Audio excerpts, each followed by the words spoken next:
Welcome to Minutes with Margie and Tom. We have another subject for you, and we think we're going to find it pretty interesting, and it's how to look at life through someone else's lenses. What does that mean?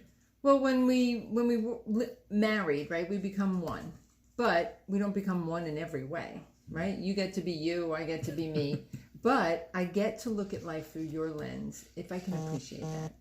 Like I know when early on, before I knew anything about couples and how to be married, I just thought when you thought something that was completely out of my ballpark, I was like, that's whacked.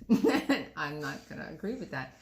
But then I learned that I needed to allow you the opportunity to express how you think. And then I've learned that I get to look at life through that lens if I appreciate it. If I don't appreciate it, I'm not going to. The reason we're talking about this is sometimes as a couple, you're looking at the same situation in two very different ways. And to communicate those different ways, the individual receiving it isn't able to receive your vision or how you might be expressing it.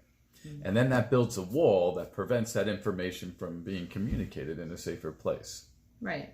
And it's very hard to have a policy of joint agreement, which is what we talked about in one of our other videos, where you do nothing that you both aren't enthusiastically in agreement about.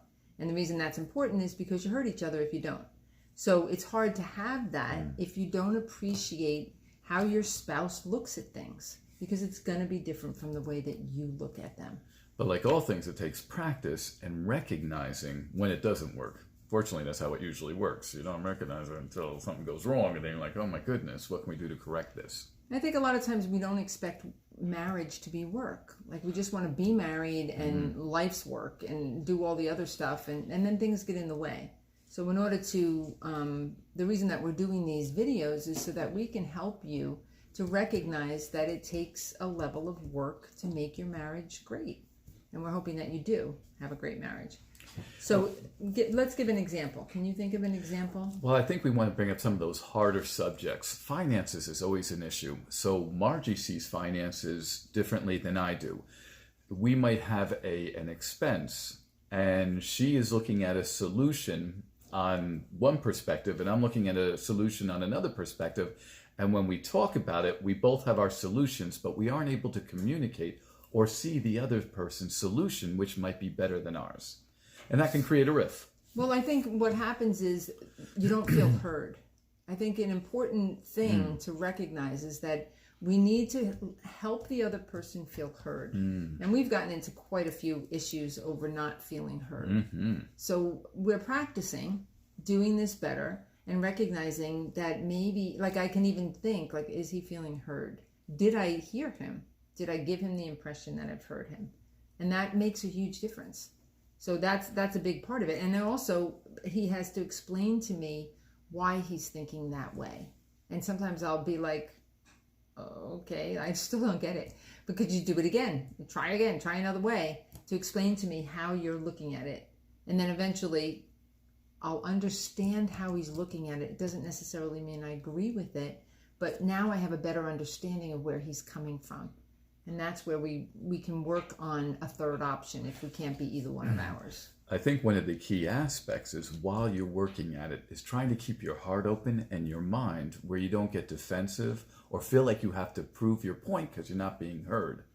And that kind of builds up again, once again, when we don't recognize it and try to find that safe place.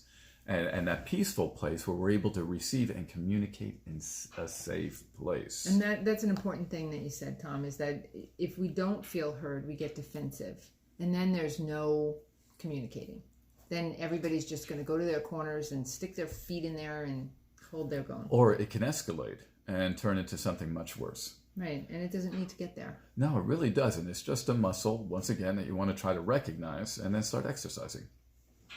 So that's how to look at life through another person's lens. And really, it's a privilege. If you really look at it as a privilege, the only other person in the whole universe that we get to look at life through his lens sometimes is God, because he put his spirit in us. And he wants to have a relationship with us, and you want to have a relationship with your spouse, and a loving, safe, secure one. Right? Yeah. Amen. Hey, amen. So for more information, please visit us at www.counselwithchrist.com. Stay well. God bless.